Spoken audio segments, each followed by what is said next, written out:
This is Nailing the Apex. I'm Tim Hauraney. We are joined today by ESPN F1's Nate Saunders. Nate's in Qatar at the moment covering this weekend's Qatar Grand Prix. Nate, thank you very much for taking the time to do this, man. It's pretty early in the morning over there. Yeah, no, mate. Always a pleasure for you, my friend. It's a weird one. And as you know, some of these night races, one of the quirks of them is you end up leaving at kind of ungodly hours. I mean, today we left at about midnight local time, but that was because Alpine put on a karting event that's the most decadent sentence I've ever said, but that's the truth. That's how it was. But it's funny because tomorrow free practice 1 isn't until 4:30. So qualifying, I think we're looking at 8 p.m. local time. So obviously by the time that's finished, it's obviously dark by the time we get qualifying. So you end up in this bizarre situation where you end up going to bed at 1, 2 in the morning, but you have your mornings free. So you kind of have a little sleep in, and you think to yourself, should I be at the circuit already? Should I be doing something? But I can tell you, it's my first time in Doha, oppressively hot. It is. Even the drivers today were saying this is the hottest. This could be the biggest challenge physically on the calendar. It's not quite as hot in the evening as it was in the day driving in, but still super hot. So yeah. 40, it's like 40 degrees, right, Nate? That's like 104 Fahrenheit. Yeah, I'm glad you did the conversion for me because I'm English. I have no idea how to do Celsius to Fahrenheit. But yeah, you're right. 104 Fahrenheit sounds about right. I was told by a friend that I'll give her a name check. Rachel, my friend, told me that Fahrenheit, the best way to look at it is percentage hot. So 104 Fahrenheit would be 104% hot. So and I agree. Today it felt about 150% hot. But yeah, and just crazy. I mean, we're not used to those temperatures. Us English, us European, and I mean, you as well, Tim. I mean, of all people, you definitely would know what you're doing in that situation. So, very interesting week. But I mean, there's worse places to be. How did you do in the kart race? That's what I want to know. No comment. I don't. No, Come on. They split into 2 races at the end, so we all qualified. I was in the slow poke race, I called it, the slower event. But I did all right. I had some nice battles with a few people. So it was good fun. And what was cool about it was Jack Doohan took part in the other race, the faster race, and Chris Medland, who obviously you know very, very well, was actually fighting him on track for a lot of the event. So maybe Medland's true calling was that he should have been a racing driver. But don't tell him I said that because he will be talking about it all day tomorrow. But yeah, we saw some special talent there tonight, and I think it's been overlooked. Man, he's handy in a kart though. Like he's won some stuff in karts. Yeah, I shouldn't have said anything. No, you're gonna mention it to him, Austin. His head's gonna be too big. He won't be able to stand up straight. His head will be so big. All right. So last time F1 raced in Qatar, Nate, was back in 2021. Winner, obviously, at that time was Lewis Hamilton. Circuit at the time, may not have been that suitable for an F1 car. So I remember there was a lot of tire failures because of, I think it was the long corners also mixed in with the tarmac as well as the curbing as well, being a bit too sharp. The racing wasn't the greatest, if I remember correctly, but there's been some circuit changes. I mean, the entire track has been resurfaced. I mean, all the curbs, runoff areas, guardrails, fences have been replaced.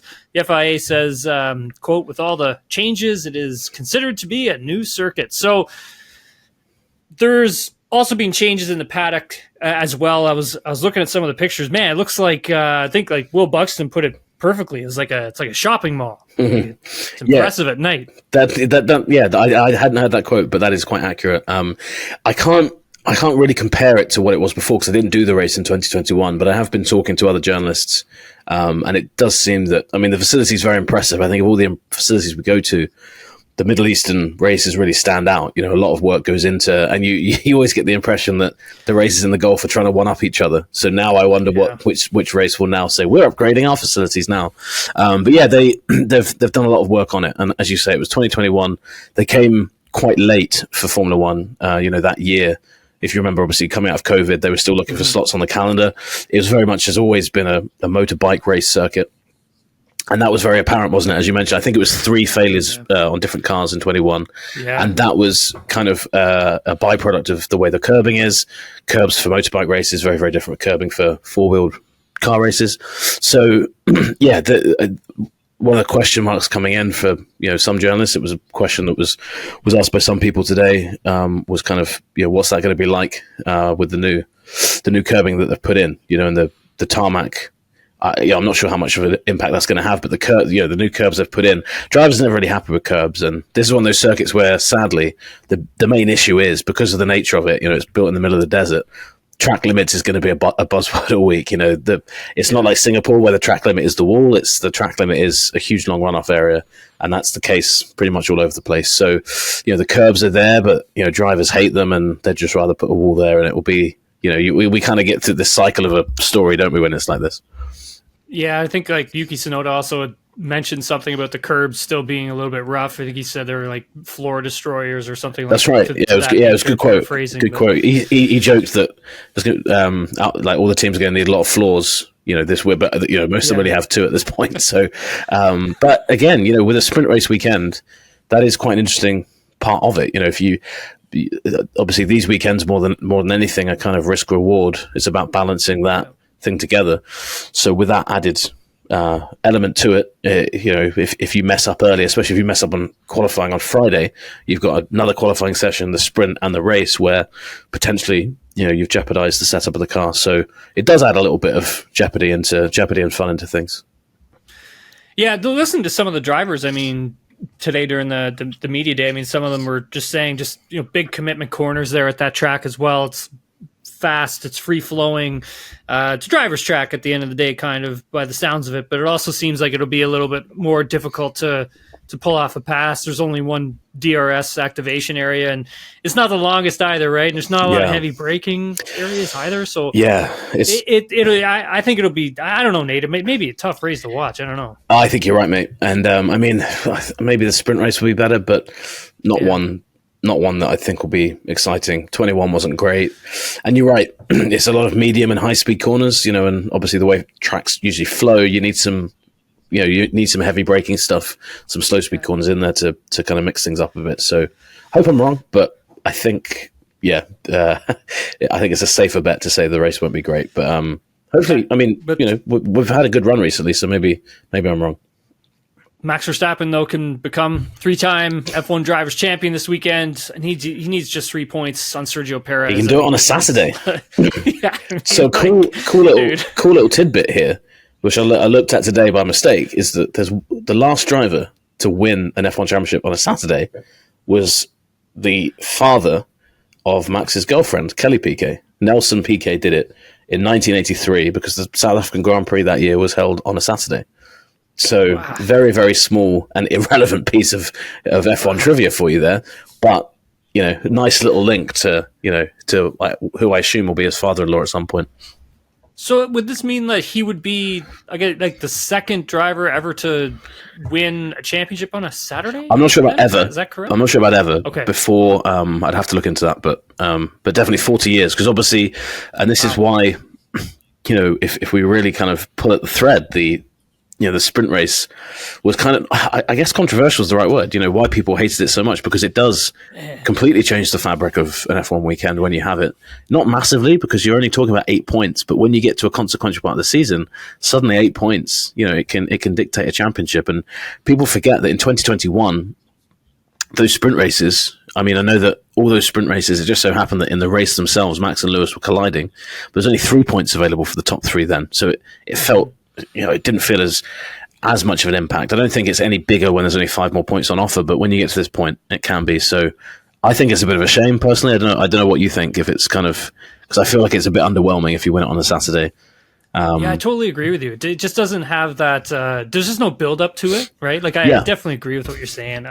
I think like the sprint races as a whole for this season, I haven't been a huge fan of them because I don't like how it's kind of condensed itself into just like one particular day, and it doesn't really have a whole lot of consequence or significance on the entire weekend where, I mean, if we go back to like last year and the year before, it actually meant something, like setting the grid, and like there was actually a lot at stake in that respect. And so I actually like I enjoyed the sprint races like last year and the year previous, but this year I just haven't, because it just doesn't feel like it means enough Yeah, I completely agree with you, and I think it's actually when you look at it, and you're completely right. It was more meaningful over the course of the weekend in 21, but it shows you that sometimes tampering with a product in general is just not a good idea. And look, I actually really liked the fact that Formula One tried something different. We have a lot of races, so giving a point of difference is nice, but you always have unintended consequences. And the thing that's kind of fascinating to look at and funny to look at is when they changed it to start with, everyone says you're ruining qualifying because you're taking qualifying now sets the grid for a mini race and that then sets the grid for the race.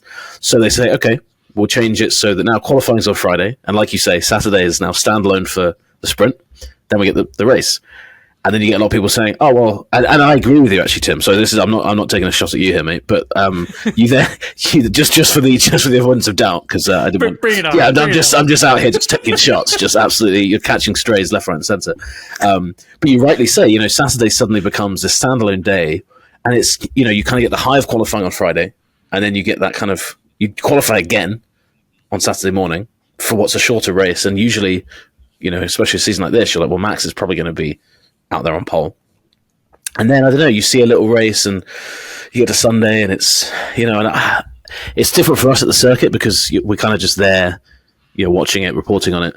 But I think I'd be fascinated to know what things were like for you, Tim, kind of growing up. But my experience as a fan when I was young, I wouldn't really pay attention to practice. I'd try and catch qualifying if I could, but I'd usually just tune in for the race.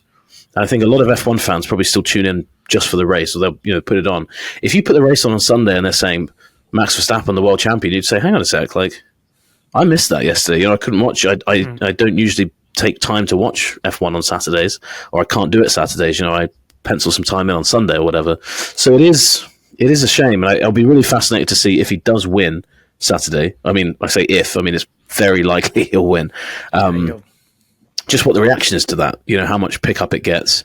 It'll always get pickup because it's a guy winning a championship, but it'll be weird. And I think, it's an interesting kind of, I guess, footnote for what's been a fairly controversial rule change. And I wonder what the backlash will be because, it would just be weird. And I think it might strengthen the argument they need to look at it again. Problem is, again, if you just keep changing something, you kind of end up. It's like, what are you doing here? So I don't know what the right answer is really. Not unless you go back to, like, you revert back to what you were doing back in 2022, 2021.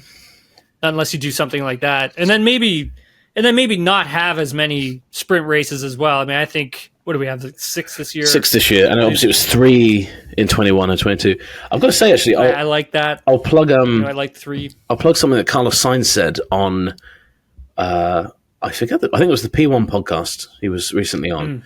And he said, they asked him, what would you do about the sprint? And I really liked his idea. He said, qualify Friday, love it. He said, then Saturday, you have a sprint race that's reverse grid.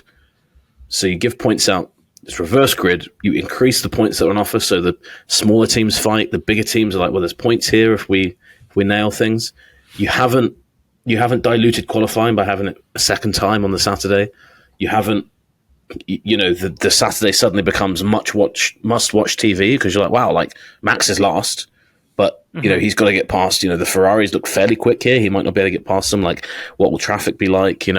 I would personally love that. I think the faster cars being behind always makes for great racing, and it would be chaos, wouldn't it? Because you'd have, you'd have like Logan Sargent out in front, and that, like, how does he manage that situation? Is he in his head like, I've just got to get a point here? Let's fight tooth and nail for 8th or whatever. So I really like that idea, and I think if I was to kind of, if I had a say in the Formula One rules, which sadly is something that I don't think is ever going to happen, as much as I'd love it to, that would be something I'd look at, because I think that might be kind of, I'm not sure there's a perfect solution to all of this, but that might be the closest you get to kind of ticking every box that you're looking for, entertaining, something different, definitely, and doesn't ruin the overall product. Yeah, dude, you're right on that for sure. I like that idea. I mean, I remember back in, like, when we were racing karts and stuff like that, like, we would have these heat races that set the grid for the next day, but the heat races would sometimes be championship order, like, reversed. Yeah. And I thought that was, when we were younger doing that, trying to come through the field from the back, it was exciting for you as a driver as well, because it's like, you're kind of on the edge of your seat here. You can't get taken out, but also know you have to be aggressive because you need to collect more points because you're trying to win the karting championship, et cetera, et cetera. So I think like something like that does make total sense, though. Yeah. Sorry, I didn't mean to cut over you there, but I think you're absolutely right. And I guess from your point of view as well, those races, there's a whole different way to approach them, a reverse grid race. And I think as well, if you look at a season like Max has had, you always get the same kind of controversy. The more a guy wins, the more the argument is it's just the car. He's only winning because he's got the best car. I want to see Max Verstappen overtake people. I want to see him fighting to win. I want to see him and Lewis go wheel to wheel again. You're not going to get that in many Sunday races. If you put a reverse grid race out there, you suddenly put him in a situation where he's got to pass these people and get past them. So, from a product point of view, I think it'd be great. And yeah, you're absolutely right. Like it kind of flips the whole weekend on its head a bit. And I think like for the average fan, they may not understand, I think, just how difficult these types of race weekends are just for the teams themselves. Like there's a lot that I think for the teams that they actually have to do to make sure that they're on the ball. Like they're only like on Friday, they're only going to get 60 minutes of practice. And then essentially you're entering parc fermé conditions and you're kind of stuck there for the rest of the weekend. So you can't really do too much with the car, but people don't really know that because it's not really well flushed out sometimes throughout the broadcast. Not to say anything bad about the broadcasting, but just the fact that there is so much that goes into F1 and there are so many storylines. But that one in particular, for me, stands out the most because of how challenging that aspect is, because the driver may not be happy with the setup, but they got to deal with it for the rest of the weekend. And then people are wondering why, this guy sucks. Yeah. And it's like, well, it's like, he doesn't suck. It's just like they only had 60 minutes to get the car into a place. And then the track is going to have evolution. And then, practice on Friday is going to be different from qualifying on Friday night because the track is going to have evolved. It's going to cool down as well. So I just think there's a lot going on there that doesn't really get referred back to the viewer because there's so much going on. And so that's what I mean. You just dumb the sprint weekends down a bit more. And I think you could probably educate the fan base a little bit more. But right now, I just feel like the fan base would be drinking through a fire hose because there's so much information that they have to take in. Yeah. Where would you put this season by Max Verstappen when you look at what we've seen, from other championship winning drivers? And like, if I think of a season in particular, I mean, Schumacher in 2002, that was a pretty dominant season from him. And when I look at what Max has done this season, I kind of think about that. I guess also Lewis as well in 2020. He was incredible. Yeah. That car was incredible. But like when you look at what Max has done this season, like, what have you seen that compares him to other champions? Like, how big is this for him? It's hard to quantify. This is far and away the most dominant season we've seen for a long, long time. I mean, I started covering Formula 1 in 2014. So if I look at the years I've been covering it as a journalist, it's got to be the most impressive. Just, pound for pound, beginning to end. I mean, we haven't got to the end yet, but you assume he's going to win at least a handful more, if not all of them, from this point, just given where he is, where the car is, etc. And I think, and that's not to take anything away from Lewis in those years. Lewis had some you're right, 2020 was really impressive of Lewis. 15, he was really good. But, he, and this isn't really a detriment to Lewis, but, and he caused some waves saying it. But in those seasons, he did, especially, 15, he had Rosberg there, who gave a much better challenge than Perez has. 2020 was obviously that really strange year where it was COVID and we were racing in, we had 2 races at Silverstone. There was 2 races in Austria. There was, everything was crammed together. So I don't know. That one, it not had an asterisk next to it. So that's the wrong way to say it, but it had a lot of factors in it that probably, it just made it a little bit different. There was all those different winners that year. I say all those different winners. Gasly won that year, and then there was 2 different winners in 21. But we were in an era where there was a bit more kind of a bit more of a random element to some races. The only thing I can think of is really Schumacher. I grew up as a Schumacher fan, and this level of invincibility in Max, it feels like what we had with Schumacher. There was a spell when we had it with Vettel, and Vettel obviously had 2013, but I feel like with that, and this isn't to take credit away from him, but it's just true. In 13, it was right on the eve of the big rule change. In 14, I think that Mercedes very clearly started tapering down. There was all this stuff with the Pirelli tyres that year when the rules changed. It took it close to Pirelli. It moved the advantage close to Red Bull that year. Red Bull, yeah. Again, Vettel won the races. He did the job, but there were factors there that you can kind of look at and say, well, this probably helped him, and this. Verstappen's not had that. Yeah, he's in the best car, but he's just been so good, and we haven't seen mistakes from him. He just seems to get better as well. I mean, I don't know about you, but Japan was actually one of the most impressive races I've seen of Max. The unbeaten run comes to an end for Red Bull. The streak comes to an end in Singapore for Verstappen. They're kind of a bit on the ropes a little bit, if you can be on the ropes, having won 14 races in a row. And then, he just comes out and boom, he runs away with it. He holds off the two McLarens at the start and disappears. And that race, if you wanted to put Verstappen's season in a nutshell, you watch that race back. You wouldn't see much of him. He wasn't on the broadcast much, but So I think what I'm kind of hitting at is it's been unbelievable. And there's so many race weekends where by Saturday you're like, well, Max is going to win this race by very, very comfortable distance. And maybe it's recency bias. Maybe I don't remember the Hamilton era that well, but it always felt like Lewis was the favourite coming into a weekend. But I think there was always enough jeopardy around Mercedes, and you had Ferrari in the mix a lot of the time. I'm sure there were times when Lewis was in a really good place, but he never dominated like this. So we're witnessing something really special. And as tedious as it might be sometimes, you've just sometimes got to sit back and say, this is remarkable. We might never see this happen again. We don't know. Yeah, we may never see a race car like this ever again either. I mean, this is as well. I mean, probably one of the greatest race cars we've ever seen built, being driven by an incredible athlete. Like almost unfair, the combo. I sometimes think to myself, it's funny, and it was the same with Mercedes and Vettel at Red Bull and Schumacher with Ferrari. It's like, man, it's pretty unlucky when the best driver in the grid ends up with the best car. It's like, oh man, that sucks for everyone else.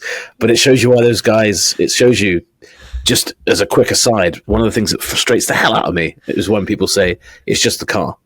Because if it was just the car, Red Bull would turn around and say, Max, we don't need to pay you all this money because it's just about the car. We'll go give, some random 22-year-old £20 a year, $20 a year to race the car. But you need the final product. You need the human in the car, and the human needs to be exceptional.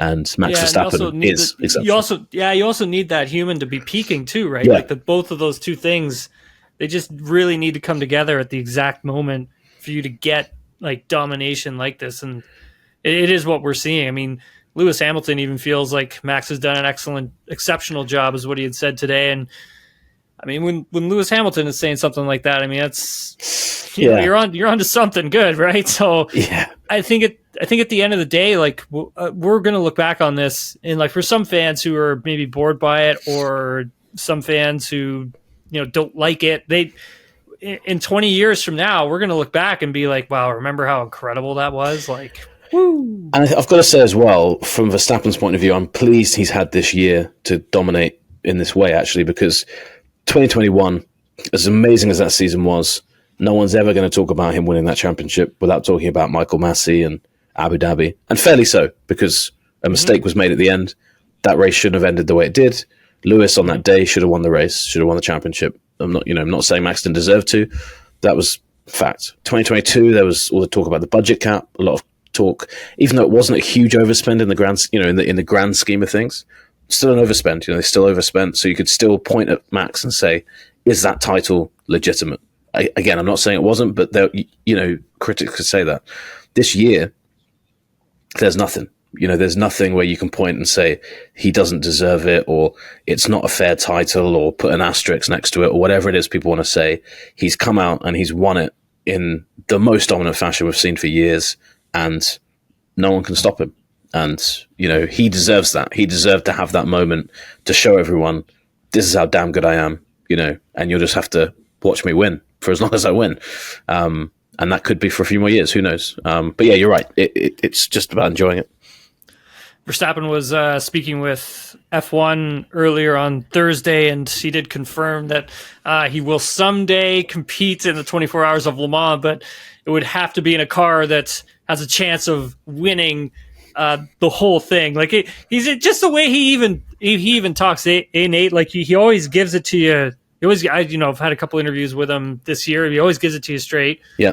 He never really BS's you, and he pretty much just said, "Look, I'll do it, but I got to be in a car that's going to be capable of doing it." He's like, "I'm not doing it if I'm just going to rock up to the track and jump into someone's race car and it not being very competitive." But yeah, like I was just like, he just talks to you sometimes, so it's a interesting guy for sure. Yeah, no, you're absolutely right, and I think that's really refreshing about Max is he just says how it is. You don't ever feel like he's been coached. You don't feel like he's rehearsed a line in the mirror, the day before, sitting there going, say this, say this, say this. He just says it, and he's like, yep, that's what I think, and very refreshing in this day and age because, you'll have experienced this way more than me, talking to people in the TV pen, and I know a lot of younger drivers as they come through.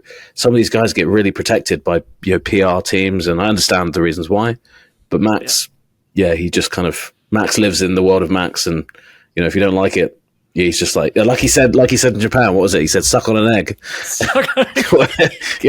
I mean, what a mantra to live by. Suck on an egg if you don't like me. But I think that's pretty much the Verstappen credo, isn't it? Just if you don't like it, that's what you got to do. The battle for second in the constructor standings: Mercedes, Ferrari, Aston Martin, McLaren. McLaren, Nate, really the second fastest team on the grid at the moment. Mercedes really kind of just appears they've turned off the development of this car for the rest of the season. But I mean, Hamilton going for that second in the driver standings as well.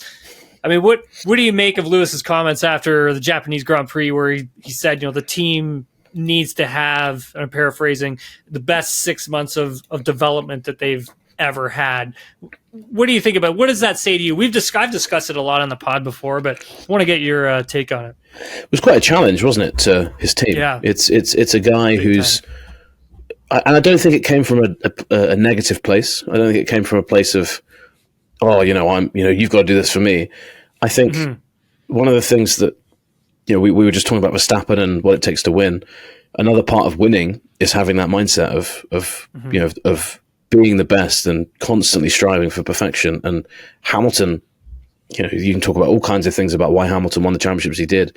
But one thing, and you'll have seen it, I've seen it countless times when you speak to him or when you talk to engineers that have worked with him, he's constantly looking for improvements. Even when they're the fastest car, whether they're second fastest, third fastest, he does more work behind the scenes than I think people realize. And I remember he's staying late at night some nights where, like, this was even back in the time of like the Vettel Hamilton time, like 2017, 2018. And if he was off just a few tenths, like he would stay on Friday nights. He would be sometimes at the track, man, until like 10 or 11 o'clock at night. And most of us were already like gone home. Like, yeah, and it is an unwritten, an unsung part of not just Lewis. I think a lot of the greats do that. Schumacher kind of made that a thing, didn't he, in the modern era? Yeah, it's true. But yeah, I mean, a huge challenge from him, and I think as well, it's kind of Lewis kind of daring Mercedes, like let's do it, like let's go back to the glory days and let's outdevelop Red Bull. Red Bull have beaten everyone. They've stolen a march on everyone. Let's go and I think as well, they've seen what McLaren have done, especially. McLaren have really made that step forward from a really low point start of the season, and now, like you said, right up there, second fastest team, look to be quite comfortable. I think, on the basis of the end of the season, I'd be surprised if they didn't kind of stay in that kind of position relative to the rest all year. So if you see that, you're like, well, hang on, we can do that. Like we dominated. McLaren hasn't won a championship since Lewis was there. So he'll be like, why can't we do it? And he's absolutely right. The target of Red Bull isn't staying still. That's always going to be moving. And it probably does explain why Mercedes, they're not happy with their car still. But I think the reason they've dropped off a bit recently is because their focus is now the next 6 months rather than the next 6 races. It's like, let's make sure when we get to Bahrain next year, maybe we're not in the fight, but we feel like we're close. And they haven't felt close all year. I mean, if we go all the way back to, I want to say February, I guess, like when McLaren did their car unveil, we're on this Zoom call with Zach and Andrea and they're telling us like, hey, it's going to be a rough it's going to be a rough couple months, right? Like the start of the season isn't going to be very good. I honestly, when I was sitting there, man, and they were saying that, I was like, yeah, this is going to be a bad season for them. And then by the time we got the British Grand Prix, I think I remember looking at you being like, I've never seen a team make that big of a turnaround within a season, like ever. Yeah, it's difficult to think of one, and you're right. I mean, I remember sitting in that press conference. I remember going to the MTC, and fair play actually to Zach Brown and to Andrea Stella. They fronted up and they said, "Yeah, things are going to be rough." And in Formula One, you don't get that all the time. You get a lot of bravado, a lot of excuses, a lot of this and that. I think McLaren knew they had nowhere to hide. It was going to be grim, and it was grim at the start of the season. But what they had behind the scenes was they knew that the upgrade they were working on, the one that we saw in Austria, and like you say, they had it on both cars at Silverstone, should have had both cars on the podium. They only had Lando there, but they knew they had something special there, I think. And it shows you, sometimes in a team, you just got to, you got to back yourself. There was a great quote I spoke to Zach Brown over the summer break, and he said last year things felt bad at McLaren before they looked really bad. But he said when they came to the summer break, when they came to, not the summer break, the preseason, when they came to unveiling the car and having the press conference that you referred to, he said things were looking bad, but they were starting to feel good. We felt good about James Key had left and Stella was, reorging the team in the way he wanted it to be. They had some good, early numbers from the upgrade they were bringing. And I think at that point, Brown and Stella said, let's trust the process, let's trust ourselves, and back that this is going to be the step we think it's going to be. So full credit to them, hats off to them. And I think they have set a bit of a blueprint for especially Mercedes and Ferrari, maybe less so Aston, because even though Aston's dropped off fourth place at the start of the year, you'd have taken that if you're Aston. But for them, to a lesser degree, shows you what you can do over such a short period of time in this cost cap era. And more than anything else, that should give Mercedes hope, should give Ferrari hope, it should give fans hope that it is doable to make a big jump. But you're right, there might be a big jump, but usually what you see, isn't it, is you see a team, a bit like Aston Martin, start very well, pump a lot into the car early on and drop off. You very rarely see a massive gain like that, and especially in the modern era. I'm sure there's one obvious one we're forgetting, always the way. Like I'll log off this call and be like, damn, this car in '98. But you're right, it's very difficult to just recall one out of hand. It's interesting, like hearing from like Lando Norris. I mean, obviously at the end of the Japanese Grand Prix, when he was saying like, "Hey, we're coming for you, Red Bull" type deal. Yeah, I love that. Like, I love that. Yeah, I liked it too. But like, listening to him today, I mean, it sounds like he's got this underlying confidence that this team could possibly, maybe even catch them next season, like catch Red Bull next season. Like, what do you think? Do you think it's possible? Like, I think it would. I think we would see for next season, like Red Bull's obviously going to have an advantage coming out of the gate. But I think that like as we get a little deeper into it, I feel that there's going to be a few teams that are going to be able to make those even bigger gains to claw them back a bit more. What do you think about all that? Do you think it's just going to be status quo, same as this season next year for Red Bull, or do you see some teams starting to take it to them? My head and my heart disagree on this issue. In my heart says I'd love that to be the case. And look, McLaren have been, like you said, like we've both said, very, very impressive. But we're still 2 years out from a major rule change, and these cars are still pretty young. I think Red Bull is still learning a lot about their concept. And we saw with Mercedes, when they were dominating, we always heard, law of diminishing returns means at some point they'll catch them. But that diminishing returns, it wasn't immediate. It took a long, long time to happen. So I don't know. I think, and also putting Max in the car is a huge thing. If you had two Perez's in there who weren't very confident and were making mistakes, maybe you'd say they could open the door a little bit for a challenge. But certainly in terms of the drivers, I can't see it. Maybe if Perez isn't performing, maybe if a team like McLaren can get close and finish second, third every week and maybe snatch the odd win, suddenly you're looking at a very interesting situation from the Constructors' Championship. But 24, early on, I can't see it. But again, that's my head talking. And I like to sometimes just trust what the heart wants. And seeing anyone fight for the championship is what we want in Formula One. And yeah, if you're McLaren right now, I think I did a boxing match when I was 25. It was like a charity boxing match. When you first get hit in the mouth, you taste some blood, and you're like, the fight's on. This is coming. And I think McLaren have got that right now. But the pain isn't just being inflicted on them now. It's, we're in a fight. The reason we just got pain wasn't because we made a mistake, wasn't because our car's terrible. It's because we're in the fight. We're close to the fight with the guys out in front, and that, more than anything, can be a motivating factor, especially for a team that, for all of their prestige and their name, have won 2 races in 11 years. So yeah, you'd love to see it as well. It's about time. Yes. We have McLaren back, Ferrari back, etc. It's been too long since those 2 teams have both been good at the same time, and we're so close to it, so close to it.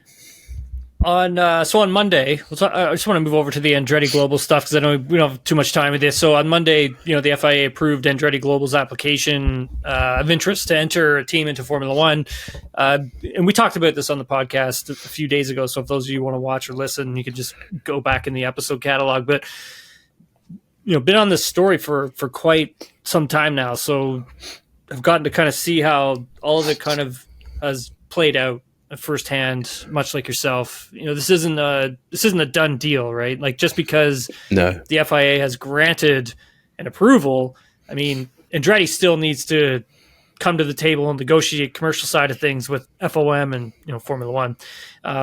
Some team principals have been strongly against having an 11th team on the grid in fear of driving down value of their teams, but also diluting the financials that the teams earn at the end of each F1 season. But, a big part of that, Nate, is the $200 million anti-dilution fund that was, placed in the 2020 Concord Agreement. Zach Brown has recently said that he doesn't believe that an 11th team would drive down the value as long as the team was a legit operation and business, and that anti-dilution fee would have to probably be tripled. At least tripled. They're talking about 700 mil type thing. Yeah. I would like to see an 11th team on the grid, Nate. Not sure what you think about that first. Yeah, would love to. And I think it's difficult to see how Formula One would be worse off for it if, and this is the key thing, if the team was sustainable. If you're letting on a team, in 2010 they let 3 teams onto the grid. All 3 were bankrupt within, ceased to exist within 4 or 5 years. That didn't help Formula One. That categorically didn't help Formula One. But the bar for entry now, as we've seen with this process, I mean, the FIA has taken a long time to get to this point, but it's because, from what I had some conversations today, and it seems this is probably one of the most comprehensive not investigations is the wrong word, but processes the FIA has ever been part of. Yeah. So if you're bringing a team in that can compete, that has the money, has the resources, has the talent, we've seen what Andretti can do in IndyCar. We know it's a family with racing in their blood. They want to bring General Motors and Cadillac. They're going to bring, they want to bring an American driver onto the grid. They've said that, Michael Andretti said that time and time again. F1's booming in America right now. It's 22 cars, not 20. It's difficult to stack all those things up and see a net negative for Formula One. And the net negative the teams see is ultimately the bottom line of a budget sheet. And there's, it's nuanced and there's more to it than that. But ultimately, I think where the FIA has left this is they've put Formula One on the back foot. Formula One now, I think, it's a pretty bad PR look if you turn around now and you say no. I'm sure they'll have their reasons, and if they do that, I can see, there's lots of, EU, UK, US, you name it, wherever you want to go. There's laws against anti-competition, against quote unquote monopolies. You can have a monopoly, but is it detrimental to another company or to the consumer? That comes into it. Then is it a group of companies operating from a position of power and stopping other people from competing in that space? So all kinds of things to this, and I think it's really going to rumble on. But to simply answer your question, 100% think it would be a good thing, and I think Yeah, and your fellow countryman Lawrence Stroll spoke about it today, and I found his quote baffling on it. I don't know if you have it there to read or anything, but he contradicted himself because he said we don't need an 11th team. If it ain't broke, don't fix it. But then he said, "Oh, the sport's booming like never before. You know, there's partners coming in, there's all these opportunities, and we're huge in America." And you're like, "Yeah, so let's build on it. Let's grow it." You know, and I think what he thought he was saying was, we'll be fine without Andretti. But what he actually, to me, when I read it, it was like, well, no, you've basically just made the argument for them. It's like, this is the moment to let a team in, especially if the FIA has done their due diligence. They look at it and say, this team financially are solid. Their plan is right. Let's not forget, there were 3 other teams, at least. I think it was 3, maybe there was a 4th one, that applied and failed. They didn't meet the criteria. You know, we heard about legit team too, and like high tech, like yeah. And there was there was Formula Equal, which was the team that was going to be based out of Saudi. Right. You know, they wanted 50-50 male to female workforce. They had a lot of funding behind them, but again, you know, the FIA's looked at that, and I haven't seen each team's proposal. There were these huge, you know, documents that were looked at, but the FIA hasn't just said, "Yep, you got money, you can come on in," because it's not about that. It's not about, does this team have money? It's, is this team putting forward a plan that has long-term, long-term success, or has a long-term structure to it. They clearly feel that Andretti does, and how can that be a bad thing? You know, it's funny. It's interesting because it kind of like a little bit sounds like obviously they want more money because obviously the value of the teams are much different now than what they were back in 2020. But it also kind of sounds like, you know, you have a lot of folks who were there, who still are there back in that, you know, the Marussia and, you know, the Manor days, and, you know, kind of seemed like those teams were just in it to kind of, you know, get the money and then get out, type deal. And that's very true. You know, they're only in Formula One for like a few years, and then it was kind of just like, well, wait a second, you guys you went bankrupt, but you're actually making money off of this, and now you're leaving. That's what it seemed like. And so I wonder if they want to make sure that whoever they're going to bring in, they're going to stick around, they're going to provide the Formula One, they're going to stick around with Formula One when times get tough, like they did during the pandemic. And, you know, a lot of these teams stuck with Formula One. They provided a lot in Formula One, especially on the marketing side as well. And, you know, I want to assume that is the part of the case. I couldn't see any other reason why not having Andretti Andretti Global on the grid. I just can't see it. If Michael's going to bring to the table more money, if he's going to sign up for Concord agreements, he's going to stick around, then why not? I mean, like, even some of the backers that I've heard that he's got with him, like he's like the Guggenheim folks, like Group 1001, like these are big time backers. Like, and also you're talking about, you know, the entry that Andretti would likely get, if granted, would be 26, a year when Red Bull, Red Bull have already aligned with Ford, but, you know, that's coming. You've got Honda, who are coming back in a bigger way with Aston Martin. You know, they're moving away from, you know, the relationship's been diluted with Red Bull. It's going to be full again with Aston in 26. You've got Audi joining in a big way with the Sauber team.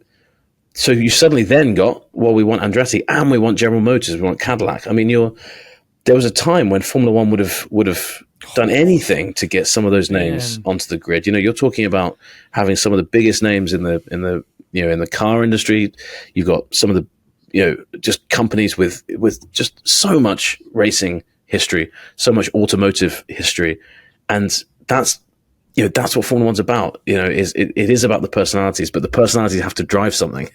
You know, and I think as well, you're spot on about the Marussia days. You know, in the Bernie era, you felt that there was a chance you could kind of chance it for a little bit.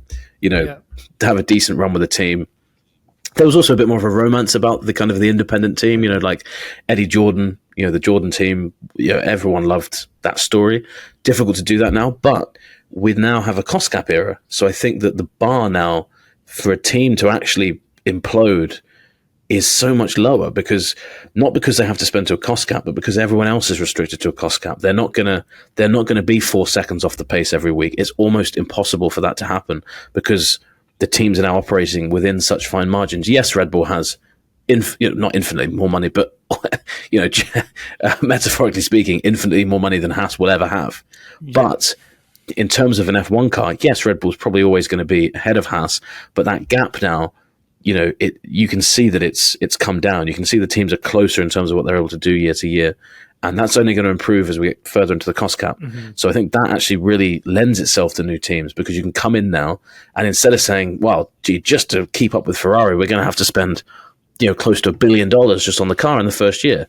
You're still going to have to develop a car. You're still going to have to do a lot of work to get there. But the top line of what you got to do year to year to stay relevant, to stay competitive, and to attract staff as well, et cetera, is much lower now. And that's a good thing. That's a net positive for Formula One, and it should be a net positive for Andretti, where they allowed in.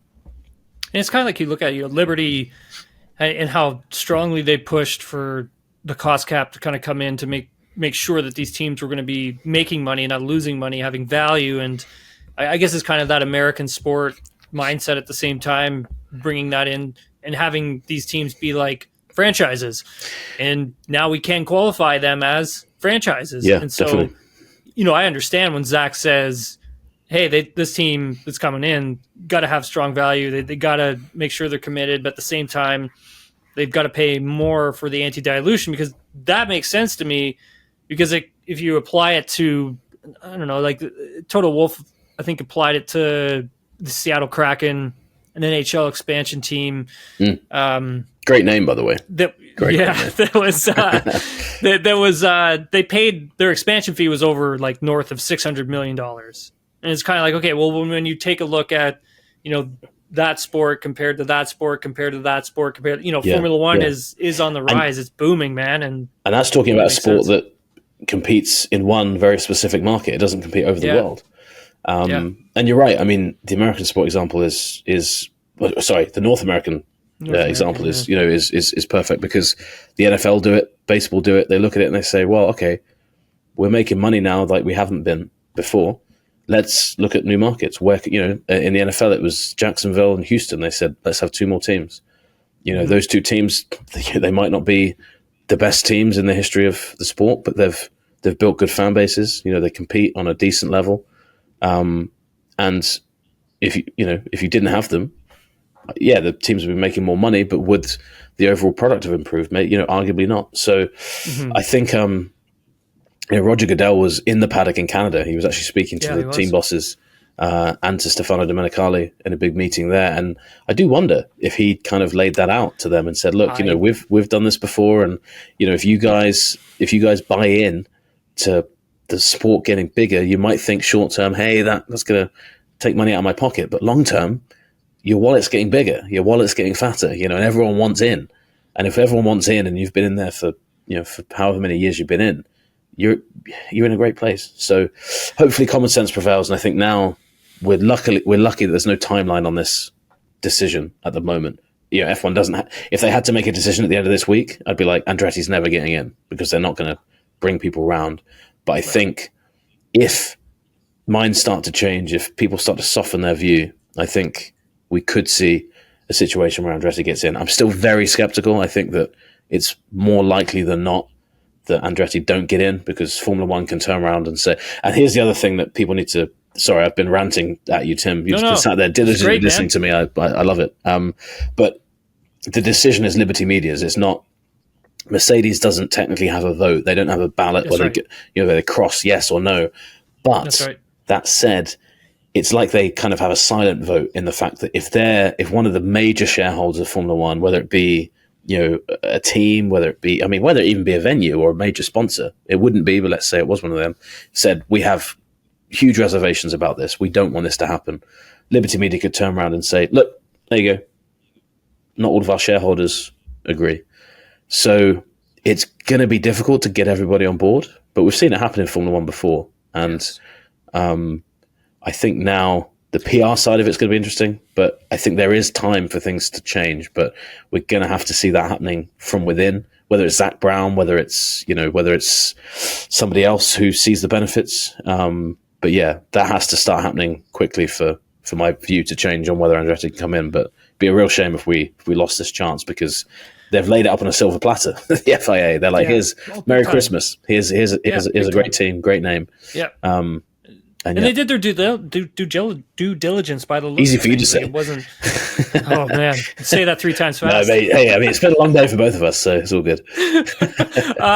No, but like the FIA actually did a pretty thorough job of this. Yeah, massively. Especially when you make mention of the teams that they and the individuals who they turned away. Like your folks who are listening and watching us. I mean, the names that Nate speaks of, like, these are big time names with big time pockets, a lot of money, and potential infrastructure as well. So it wasn't like these were just some random people who kind of came along with like, yeah, I'd like that Formula One team. It's like, no, these are serious people. So you made a good point about, I'll get you out of here soon, Roger Goodell, it being in Canada. Because I was thinking the exact same thing with this particular story, because I remember seeing him walk by me, and I was like, "That's right." I think we stood together when he walked by, actually thinking about it. We were like, "Look, man, it's Goodell." Yeah, I remember. Yeah, we were like, he had like bodyguards around him and stuff. Like it was wild, man. Like he was a big dude too. Yeah, scary dude, actually. But you wouldn't mess with Roger Goodell, I don't think. I don't think so, man. But like, you knew that guy was there to talk to these teams about making sure they were all on the same page with like everything, and to help grow the sport and all the things that they needed to do. And yeah, it's an interesting point you brought up, man, because I thought that was a very important meeting that they all had with him. Because I mean, look at the NFL; it's freaking huge, man. You just went to the game, didn't you? You were at Well, and in London. So I mean, it's not a great comparison like for like, but the concept of a London game didn't exist. Well, it probably had started at the start of the 2000s, but that was a huge call. Telling teams in the NFL, hey, you're going to go play in London now. Huge. It's going to be complicated, and it might hurt your team in terms of the jet lag and in terms of the preparation for games, which is huge for teams. They talk about every time a team goes over there, they're like, oh, you've got to do this. But they're saying also you're buying in to growing the sport in the UK. And I can tell you, the sport in the UK is so popular, the NFL. They've just done the matches in Berlin now, and those tickets are harder to get than, I think Taylor Swift tickets are the only thing harder to get than a ticket to a game in Germany. But it shows you that, the sport has embraced all of these new markets, and the shareholders in it have, even if there are some points to be like, well, this isn't great for us and this is a bit complicated. It's like, yes, but the whole sport is getting bigger because of it. The whole ecosystem of the sport is growing and growing and growing.